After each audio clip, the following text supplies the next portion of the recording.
De retour au professionnel, maintenant parlons appareil auditif. C'est comme une petite puce qu'on introduit dans l'oreille, mais finalement, c'est beaucoup plus complexe qu'on pense. C'est un vrai ordinateur. Et pour en parler aujourd'hui, M. Sébastien Lantier, Mme Hélène Gagnon, audioprothésiste, bonjour. Vraiment, là, quand on choisit un appareil auditif, comment on s'y prend? Est-ce qu'il y a des premières étapes avant d'autres à suivre? La première rencontre, la première étape, après avoir été fait l'évaluation auditive et avoir obtenu la recommandation, pour nous, en tant qu'audioprothésiste, on doit prendre le temps de faire connaissance avec la personne. Donc, on va évaluer son besoin de communication. On doit connaître son style de vie, ses activités. On doit aussi connaître ses attentes face à l'appareillage et évaluer son besoin au niveau des accessoires qu'on va pouvoir utiliser aussi avec les prothèses aujourd'hui. Donc, un travail très personnel. Finalement, la personnalité, le mode de vie influence le choix d'une Tout va venir vraiment influencer, même au niveau de la motricité des gens. Il faut tenir compte que si une personne a plus d'arthrite qu'une autre, de choisir un appareil qui va être capable de manipuler facilement, ainsi que si elle a un problème visuel, on va trouver des stratégies pour pas bien différencier les prothèses droites versus la prothèse gauche. Donc, c'est en prenant le temps de poser des questions puis de faire connaissance avec les gens qu'on va être en mesure de les guider vers le meilleur choix qui va leur convenir. Même chose au niveau des activités sociales.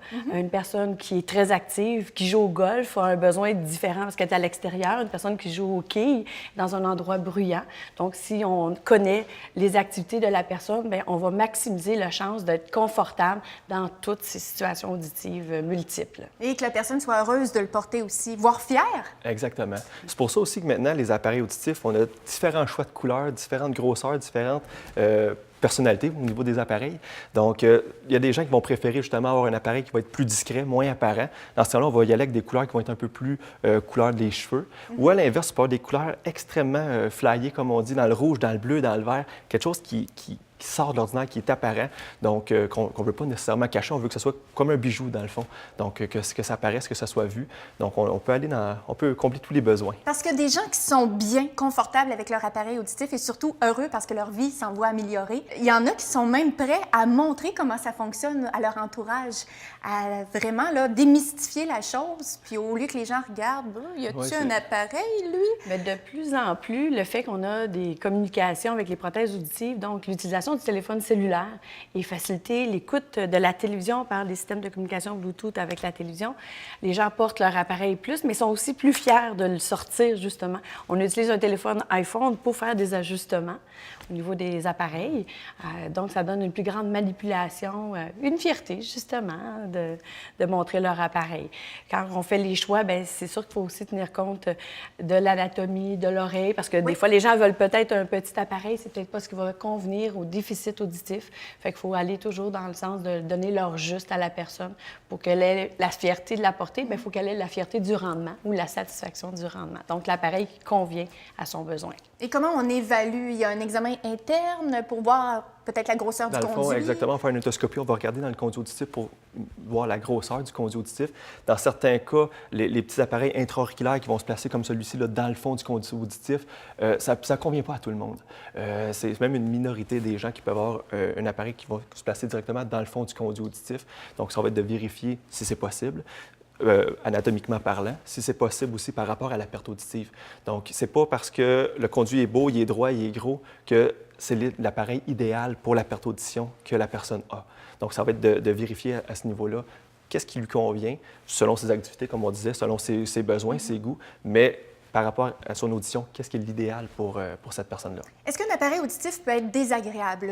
On peut penser peut-être à la personne qui ne supporte pas les lentilles cornéennes de votre côté. Est-ce que ça peut être le même cas? C'est plutôt rare. Habituellement, un appareil, c'est extrêmement léger. Ça prend quelques grammes, c'est pas pesant sur l'oreille, donc on ne le sent pas. Plusieurs cas, on va utiliser des appareils de ce style-là ici qui va se placer derrière le pavillon de l'oreille avec un petit fil qui rentre, qui passe sur le devant de l'oreille. Puis le dôme ici, c'est ce qui rentre à l'intérieur du conduit. Donc c'est beaucoup plus petit ce qui rentre dans le conduit auditif. Puis sur les côtés, il y a des trous pour faire plus de ventilation. Mon Dieu, c'est vraiment joli, là. C'est quasiment une sélection d'un espresso, là, avec les belles couleurs que vous avez.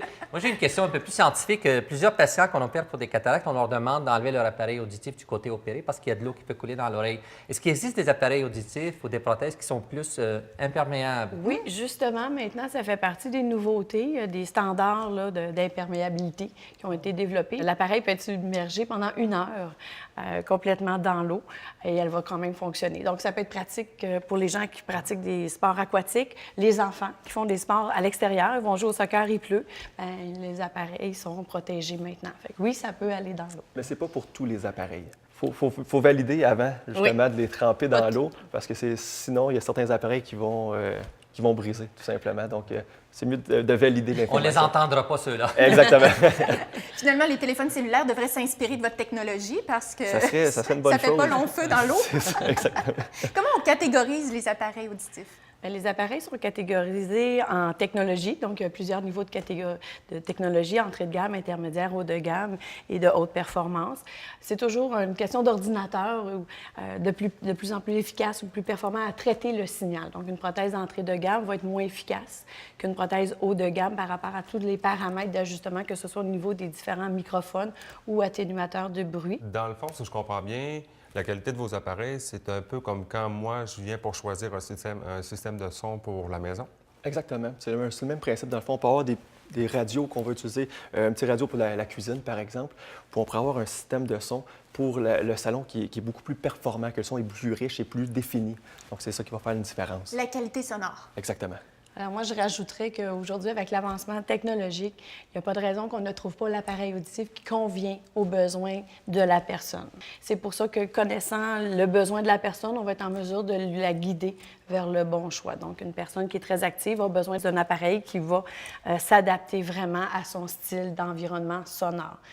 Alors, c'est des ordinateurs de très haute performance. On parle d'ordinateur. Est-ce qu'on peut penser, j'ai un PC dans l'oreille, j'ai un Mac dans l'oreille, ça me coûte plus cher, ça me coûte moins cher, c'est plus performant, moins performant? Dans le fond, la différence de coût va varier selon la qualité qu'on veut y mettre. Okay. C'est-à-dire que oui, plus on va augmenter en gamme, plus le coût va être élevé par rapport aux appareils. Puis ça, c'est pas juste dans les appareils auditifs, je pense dans les lunettes, dans pas mal n'importe quoi, c'est le même principe.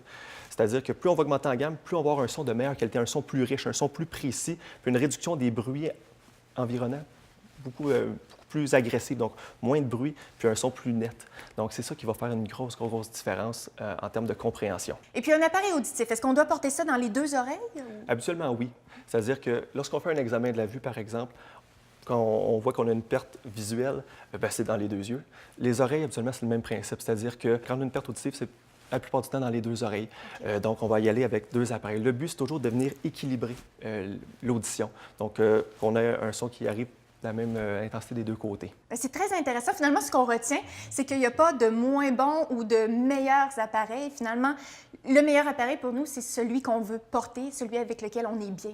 Tout à fait. Celui qui va correspondre aux besoins de la personne. Ça, c'est le plus important. Et on va vous rencontrer chez Lobe pour avoir les meilleurs conseils. Exact. Merci beaucoup.